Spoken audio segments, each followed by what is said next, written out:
I have so many fucking questions that I want to ask you today. But first of all, I'm going to go right into my icebreaker questions that I ask all of my guests. Just say the first thing that comes to your mind. What's one thing that sets your soul on fire? Ooh, being alone and inspired. Oof. Okay. Inspired creatively, inspired to write, inspired to do something. Any of those things. I think to me, inspiration always feels kind of the same, where I'm just so grateful for life and so excited to live. It could really go anywhere. It could be writing, it could be a romantic relationship. Like, it's just you're walking around and you're like, okay, like life's on my side today. Gorgeous. Okay, on to the next question. What's the last photo you took on your phone? I took a photo of where I am now, which is, I just told you this, but I'm Yeah. staying in a hotel and the neighbor is it's like a Jewish synagogue and they're partying right now for Shabbat and I just didn't know. And so I woke up this morning right when I was to meet with you and they were singing and it was beautiful and fun. But I was like, doesn't work for a podcast recording. So I filled my bathroom with all the pillows in the whole hotel that I had. I can't wait to see the BTS. I took a photo and it's a good one. Okay, on to the next question. I love that. What's something that people frequently misunderstand or get wrong about you? Oh, that's a good one. I think people always think that because I always speak from my own experience that I'm like self-centered, but I'm like, that's Okay. the only way that I could explain things, right? It's like, I Yeah. think when you're writing and you use a lot of I statements, it's like, I'm not talking about myself, you guys. I'm talking about something I saw that you can now see through me, right? Yeah, And so I yeah. get a lot with sharing online, people are like, oh, you're just talking about yourself. I'm like, I'm really not, Mm-hmm. I'm really not. There's trying to tell a specific story here. So I think that's the big one, but I'm okay with that. That's so Yeah, interesting move it because along. I constantly crave more of your perspective because it's so refreshing every single time Thank you you. post something on Instagram, because I know you have other platforms, but that's where I consume your content, sometimes on TikTok as well. But every single time you say something, I just go, oh, she's so brilliant. Like every single thing. And it could be the most mundane thing that you're talking about, like a fucking hotel room, but it's just so, I just love these little pockets of your perspective that you give online. So yeah, I want more of you. So some people just Thank won't like you. that, and the people that are there for you totally fucking will. Okay, the next question. Finish the sentence. I'm still a work in progress when it comes to. Uh, I think making peace with the body. I think I put so much Okay. work into perception and mind stuff, but when it comes to like, oh, getting a little sick or the older you get, the more like little body things happen and you're like, whoa, I Mm. can't eat this anymore. And Oh I just yeah. like facing this reality that I am That in you have control a of a few body. things, but I'm not in control of my body or death. That's always going to be the ongoing, I think, Oh yes. conversation for me. I often think that I think about death the happier I am.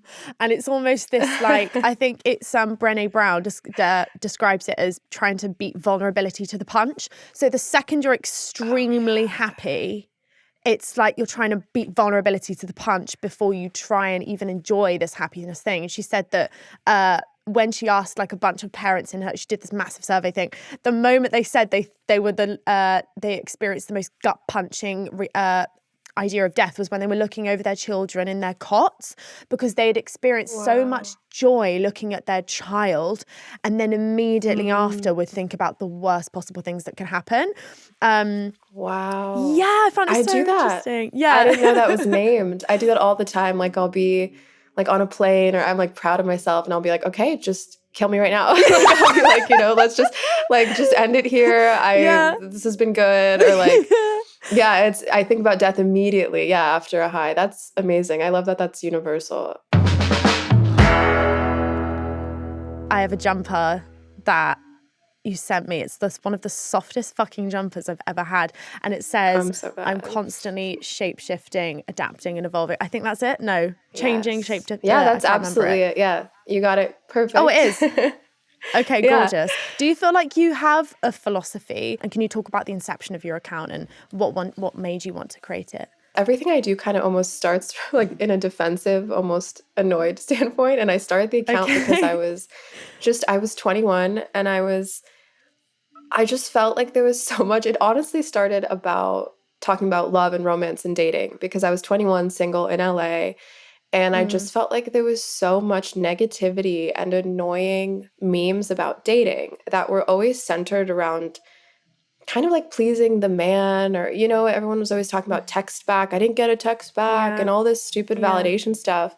And I was mm, just so tired of hearing it. And I was like, I want to be the person to say what my teen self needed to hear, which is a lot of yeah. this kind of transcendental stuff, just like transcend the situation, and just kind of these words and mantras that would help people not just get stuck in those cycles that are so easy to get in and that the internet supports. The internet has so much content about just being so submissive and over defined, and there's not a lot of freedom out there.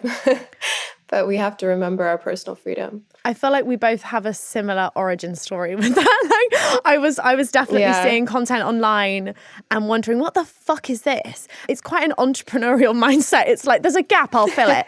And it was more Yeah. of like, it wasn't this business thing. It's entrepreneurial in the sense that it's, well, this doesn't exist, so let me create it. But it's more of like carrying a message sense of being an entrepreneur. It's like, well, this message, I'm hearing this message in lots of other ways. I'm not the first fucking person to say this stuff, but I need to hear it in this voice. That's the voice that it would resonate with Yeah. me on. And that's the kind of thing that I would have needed to hear at this moment in time. So I feel like we both have a similar kind of origin story with that. Yeah. Yeah. And the risk of saying something different, even if it's positive, also thrills me.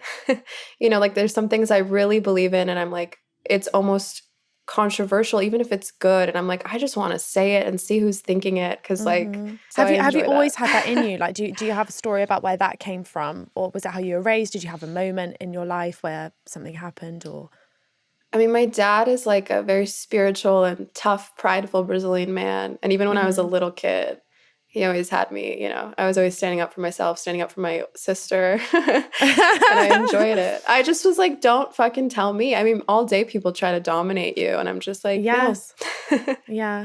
When you say all day people try to dominate you, what do you mean? It's just everyone's telling you how to think, and it's always, and it's so easy to get caught up in sort of mainstream narratives or forget your autonomy as like a spiritual being that came before all of this stuff. I always say like everything, society is brand new. Like credit cards got popular in the 80s. Like politics, everything is fresh. And I'm like, the thing that is new and that can never be taken away from you is just your general spiritual essence, your autonomy, your perceptive freedom. Like, so I just think it's important. Yeah. I love a beautiful life. I love being surrounded by beautiful things. And when I Same. say that, I mean, they don't have to be expensive. And I think for a while, I felt very guilty about having this romanticized outlook on the world. And something I fucking love about you is that I feel like you are the same in that regard, where you capture these moments that some people can just miss. And it was maybe a month ago, I'm not sure when, you made this Instagram reel where you were just filming your friends' hand movements when they were talking at this dinner party, where your friends were saying all the wonderful things that they thought about each other, and you were just filming their hands as they were talking. And it's just so many people would be in that room also and not witness the beauty of that. And that's why I love following you on Instagram, because I feel like you do have this really gorgeous romantic outlook on life. And it's an absolute gift every time you share something like that. So I was wondering, on that note, how you live a romanticized life and what's the purpose of living a romantic life, and how and why do you live one?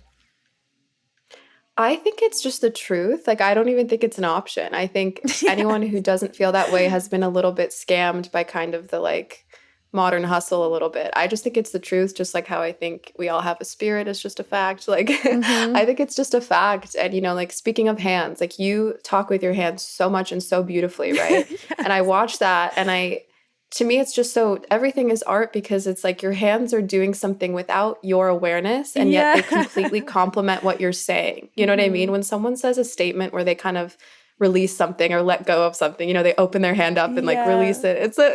it looks like there's spell casting.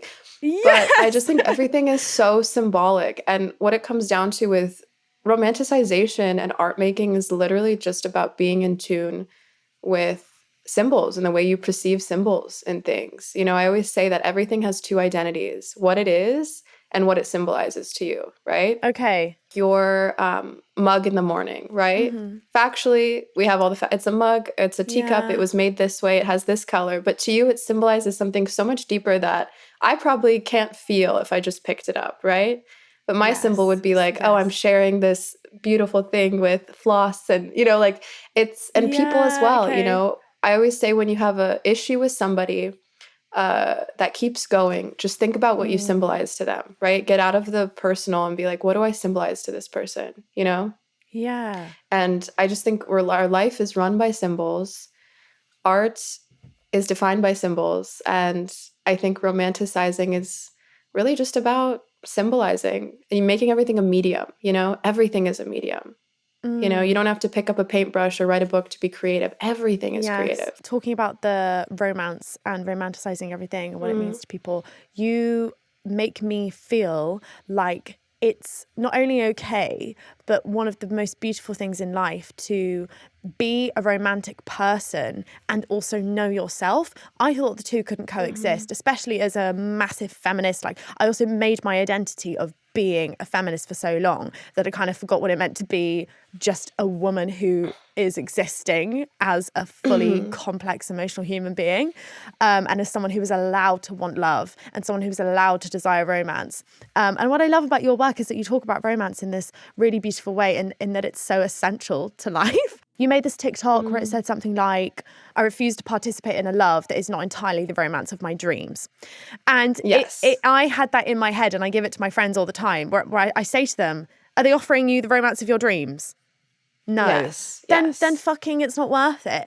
I feel like you're someone that just really knows themselves and can talk about spirituality and accountability with your own healing journey, and even learning about yourself and being careful of other people and still just desiring romance. And I think it's such a beautiful part of life. I had this shift a few years ago where I was like, the number one thing that's attractive to me about someone, or maybe the second thing after their general beingness, is if they're willing to participate in the like abundant, beautiful, sexy fantasy of romance that I'm looking for. Yes. And so I got to this point where I started to just lose attraction for people that weren't giving me that energy, because I was like, that's the whole point, you know? And I think a lot of us can get into these cycles where we we fall for someone, we get a crush on somebody, and they become like a validation dispenser to us. Like, we're like, okay, this person is so cool, and if they think I'm cool and they text me in 5 minutes or less and they want to see me, then that means I'm cool too. And we don't even realize we're doing it. And it's actually bad for both parties. It's rude to the person you're dating because you're not actually seeing them, and it's rude to yourself because you're not opening yourself up to like the actual magic, right? And so I got very vigilant where I was like, I only want people who like, you know, I could text them and be like, let's take a long walk with a bottle of wine, you know, and they're down, you know, they're not like, actually, like, maybe we should just have dinner in like 5 weeks. Like, I'm just like, who has the time, baby? Like, and someone who doesn't shame those very romanticized coming of age movie style moments that you want to have for yourself. You know, there's so many mundane human interactions all day. Like, you want to be so boring. I just lose attraction for people who don't have that taste. You know, it's like, we know we all want it. Quit playing. We all deserve it. You have this way of making complex things seem so simple, but it's such a big skill to be able to do that. Thank you. Yeah, that's exactly what I want, I think, you know. It's all about, I think spirituality is all about simplifying things, really, in the end, you know? Yeah, I was going to ask you about your definition of spirituality as well, because we're talking a lot about it, and it can mean so many different things to so many different people. What does it mean to you? Yeah, I think spirit has a hand in everything in this world at all times. And I think the way to connect with it and feel spiritual is literally just contemplating and being in awareness of all the invisible things in the world, right? And that could be anything from love, which is an invisible force, right? We think about it all the time, yet we could never see it, hold it, touch it, calculate it. Love, memories, all these things that guide life, ideas, Yeah, we can't. And we spend our whole lives, every artist, every writer is trying to describe love, Yeah.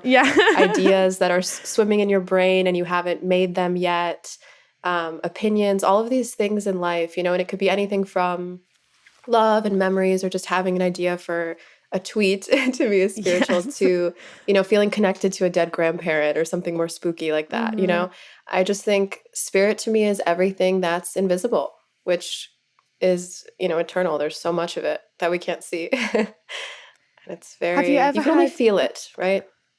yeah, yeah.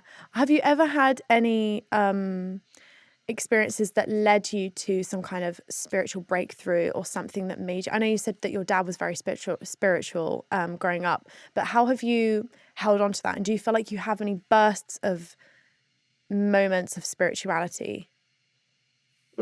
I think one of the biggest lessons, both in a hard way and in a beautiful way, was when I got really into witchcraft when I was in my Mm-hmm. early 20s, because my dad is very involved with like Brazilian spiritism, which has witchy components. Like when I was growing up, if there was a guest that was staying too long, my dad would put a pair of open scissors behind the door and they would leave.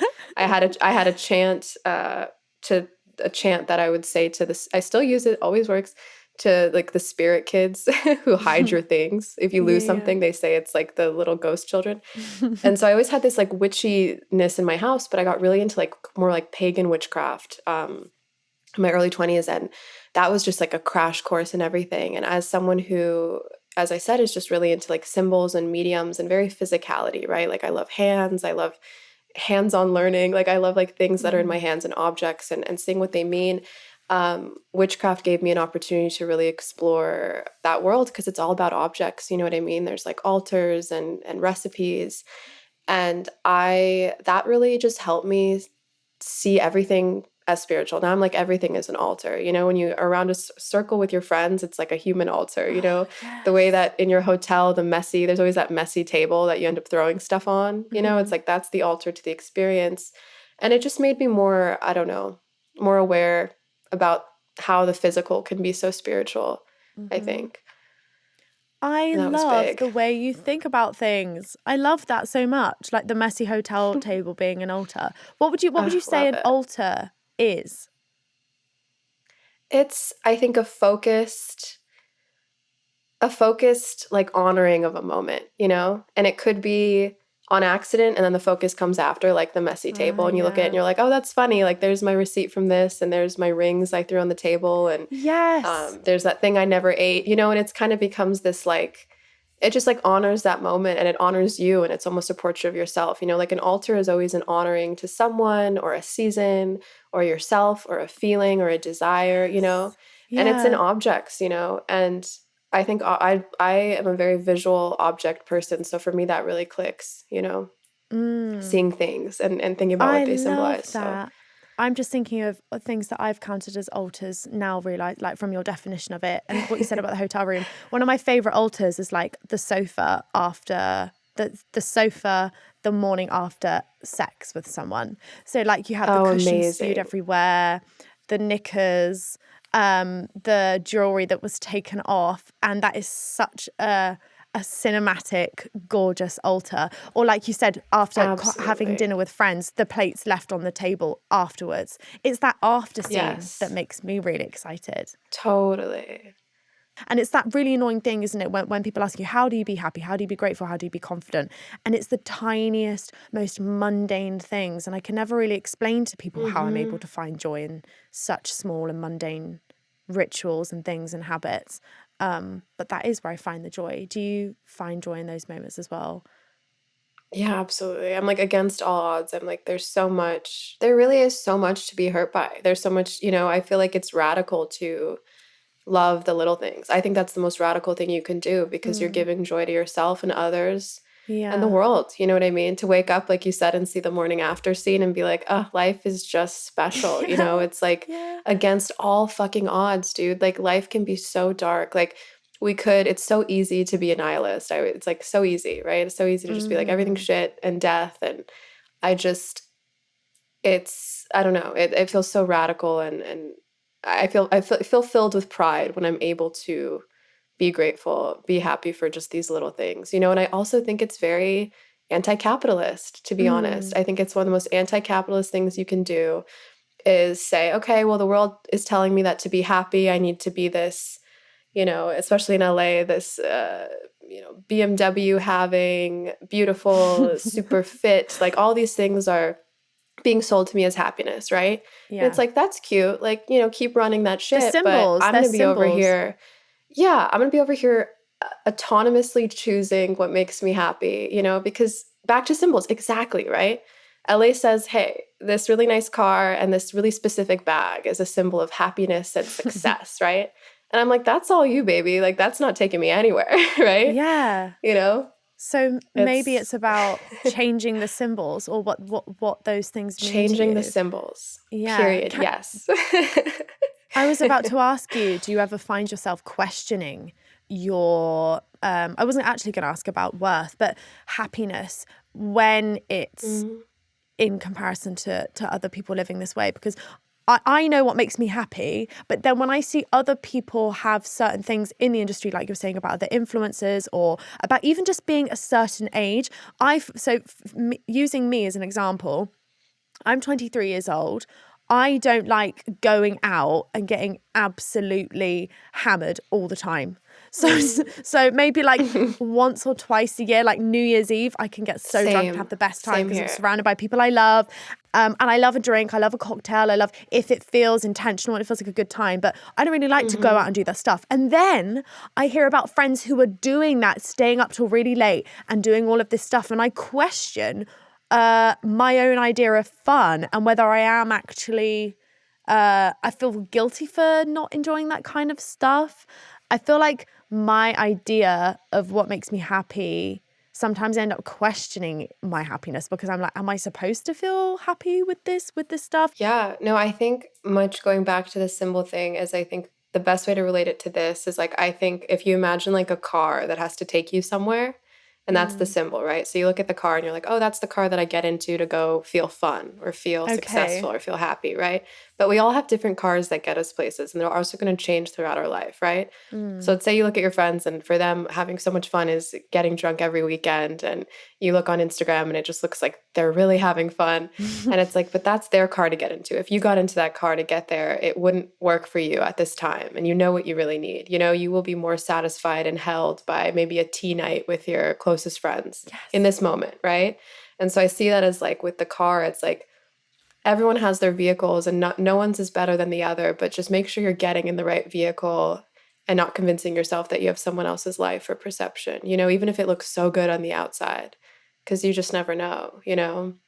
But yeah, I do think people get skeptical. Like you said earlier, you're like, what do people, whatever, misinterpret about you? And I think that can be triggering for people when people see someone who's so kind of in their pleasure and in their ease or trying to always be in that place. I do think it can be triggering. And I can understand it because it used to be triggering for me, to see people before I Yes. kind of was really aiming to know myself better. It was triggering to see people that were just, oh, like life is easy. And I was like, no, it's not. Yeah. Yeah. But deep down, it's like, why not? That's what we all want. Why not try? Try So as much as we true. can. It's definitely stopped me from sharing a lot of my life online, I think. I did a whole Yeah. episode on evil eye and envy with Oh, ContraPoints on amazing. this I need to season. watch that one. And she's so amazing. I I watched love that her so video. much. And cancel culture and how so many people are using morals to kind of justify their envy of other people's happiness. Oh, And absolutely. I think about that all the time. No, the yes, privilege, like the thing about privilege is it began as such a wonderful, perceptive conversation to understand how the world works. I was like, great, we're talking about this. This is good. I also want to say my parents are both immigrants. I grew up with no money at all, under the poverty line. I'm still trying to get my mom good insurance. So when people tried to throw that back at me, when I started doing well on Instagram and I was just on Instagram, I just was good at taking photos. But even when I didn't have money, people were coming to me and being like, oh, you're so happy and spiritual because you're rich, probably, or you probably have a trust fund. And the concept of privilege went out of this world of like a very important conversation to have to just a way to shame ease and any semblance of it without even knowing the facts, right? And I always felt that my background is what helped me achieve ease because I know how hard things can be, right? In my life, it was like my mom came home with some dessert and the whole house would rejoice, right? I still have that in Yeah. me and I never want to forget it. You know, she'd be like, oh, Yeah, there's a yeah. cake. And I'd be like, what, a cake? We got a chocolate cake.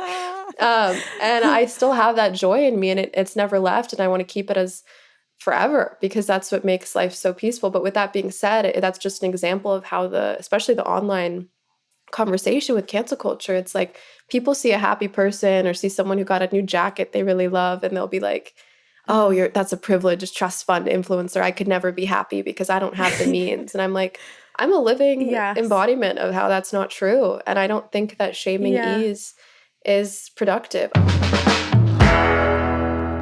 We've been talking a lot about the romantic side of life and everything, but there's so much about heartbreak in your book, tips on heartbreak, how to heal from heartbreak and everything. Can you talk to me a little bit about heartbreak and how that's inspired some of your work? Because I think nothing is more powerful, beautiful, incredible than a woman after a heartbreak.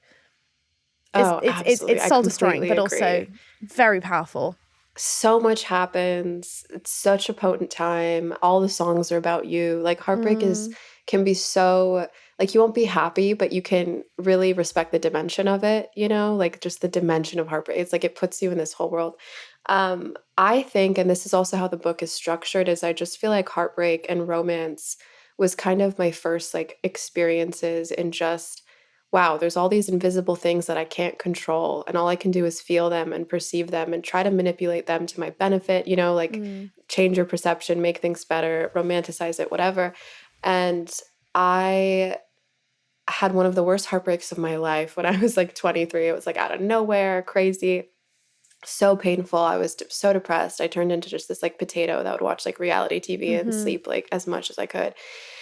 And it was that where I wrote the heartbreak guide because I got up one day and I was like, I'm not going to just, I can't just like wait. Like I have to take active steps to like heal this, you know? And I think heartbreak is one of the biggest blows because there's so many relationships in our lives that when they end or someone passes away, there's full of so much grief. But I feel like love with a romantic love with a person, it's like there's a spiritual connection, there's a body connection, you know, there's like the aspect of your bodies touching each other like nonstop for like years sometimes. And then when that's gone, it's like so jarring to like every aspect of your like your body, your mind, your soul, like everything's affected.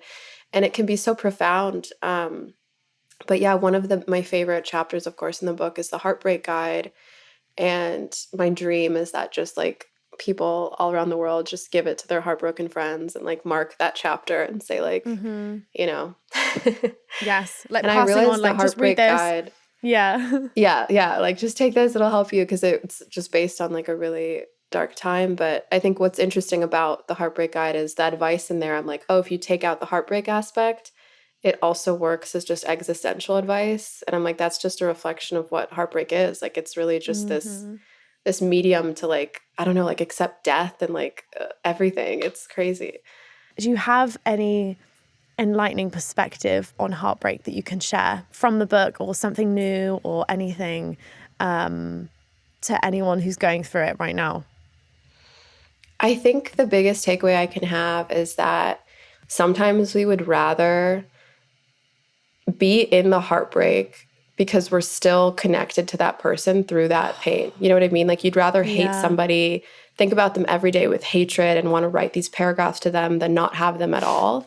And I feel like that was one of the most profound experiences for me where I was like, I'm still holding on to this person, but in this way that's so toxic and rotten for myself. And I was like, the second you say, well, you know what, it's over, it's done, they're not in my life anymore, I can't have them in a joyous way, and I'm not going to hold on to them in this terrible way, you know, in this dark way. It's like, that's when I think healing comes. It's like the stages of grief, isn't it? One of them's bargaining. And it's almost like by talking about the person, by writing out these messages, you're still in that bargaining phase of wanting to be connected to the person, because to let go entirely would mean to meet a new version of yourself.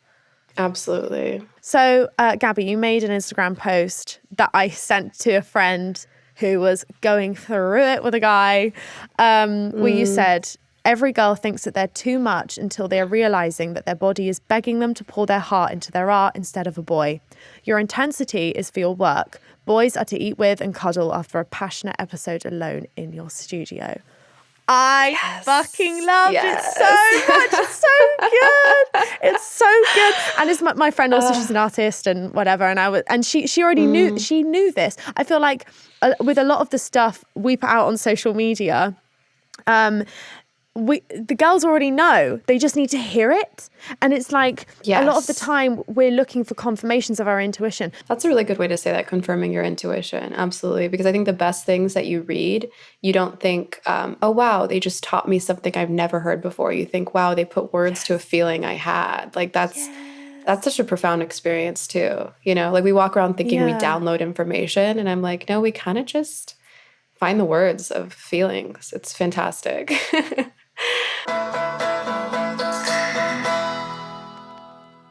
Okay, Gabi, my listeners have been in touch with some questions. Can you give me a hand answering them? Absolutely. Okay, question number 1. Hi, Floss and Gabi. My boyfriend broke up with me over 6 months ago now, and I just can't get over it. I've tried so many things, from dating other people to trying new hobbies, and I still feel this big void in my heart. Do you have any advice on how to help? It feels like this heartbreak will never go away. I feel like that's a perfect segue from what we've just been talking about. Like Gabi said just a minute ago, about allowing yourself to be within that dimension, I like to indulge in heartbreak. I love to indulge in it for a little bit. I love to make myself the center of the universe for a little while, because you have to. I personally feel like you have to listen to all the songs. You have to make the sad playlists. You have to indulge in all those feelings, and then you have to stop. And you have to choose that time to stop. And also that doesn't also mean that all of the grieving is done and over. It just means that period where it is consuming your life and you're allowing yourself to be consumed by it and you're not lying to people about being over it is going to be so helpful for you. Yeah, and I would add maybe like a perceptive, I'll do a little perceptive thing, but there is one point in the Heartbreak Guide where I say, don't attest every low moment to the heartbreak. And basically, I think we get in this pattern where we think every time we feel bad, we think about the last heartbreak we had and we blame it on that. But the thing I really feel is I don't think it's like dating and having a disappointing date or not feeling that spark with someone is always going to make you think about the last person who gave you that spark. And it might not mean that you're still hung up on the heartbreak. It could just mean that that's your reference point for the opposite of what you're feeling now. But in reality, is there a way where you can just sit with that emotion and be like, hey, that date was not that good. I miss when I was having crazy, passionate sex with someone that I loved, you know? Yeah. But it has nothing to do with that person. I just know what I'm still looking for. And the reality is sometimes you won't get over someone until that role has been filled again of someone who actually does spark you. But I feel like it less has to do with grieving the heartbreak and more with just making them the symbol, making them the symbol of whatever pain you're feeling, which is probably more mundane. There's no, just on the 6 months thing, there's no time limit. It's taken me so long to get over the most, what I would consider silly things. Like it's years sometimes. And then sometimes it's like 2 days. Sometimes you grieve a relationship while you're fucking in it. And then people are so surprised that you moved on the next day. And it's because you'd already broken up with this person in the relationship. There's so many different ways that people grieve. Yeah, right? There's so many different ways that you can grieve and mourn a relationship. And so don't judge yourself on the timescale as well. Okay. Yeah. On to the next question. Hi, Floss and Gabi. I'm really struggling with finding inner happiness in myself. I have waves of it and then one slight blow, for example, a comment about my parents or future plans for my life, and my head goes into a total downward spiral. How do you deflect bad energy and comments from others? I think it just takes practice. I think the first step is you being able to define it and say it and be like, I know that I'm in this pattern of like, you just take blows so hard. And I can be the same. I think it's a sensitivity thing. If you're sensitive, your highs will be high and your lows will be low. And when someone says something to you, your whole body will feel it.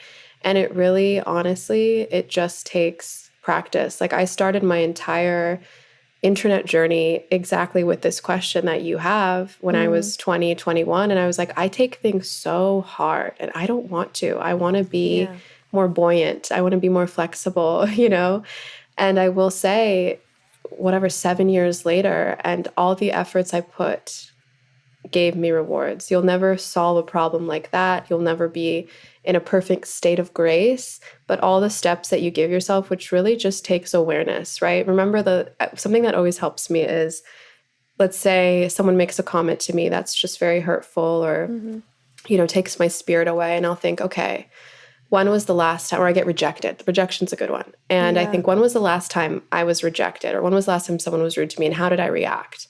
Did it help me or did it hurt me? And you go back to that past person and you can change history. That's my favorite tactic. So the next time you have that feeling, just be like, okay, last time I did this, what did I do? Did I regret that or was I happy with it? What can I do differently? And maybe the version of you now can say, oh, I should just go take a bath without my phone and just put on my favorite songs and just relax. Because last time I yelled at somebody and I was not proud of that, Yeah. And just, it can be very, calculating in a good way. Oh, such a breath of fucking fresh air. I mean it. When I throughout this whole episode, I've been gushing to Gabi about herself. Her Instagram account @SighSwoon is so incredible. It's so divine. I think her way of looking at the world and life is just so beautiful. If you follow anyone on Instagram today, make it Gabi. Like I said before, her handle is @SighSwoon. You should all go check out her book, Notes On Shapeshifting. It's just as incredible as she is. It's wonderful, and it's quite skinny, and you can just fit it inside your bag. You can just pop it into your tote bag and take it around with you and pick it up whenever you need something, some kind of advice. And it's not all about heartbreak. It's got so many beautiful little poems in there, stuff about growing, stuff about evolving, stuff about life, just her general little insights. It's like carrying a Gabi around with you. She's incredible. Definitely go check it out.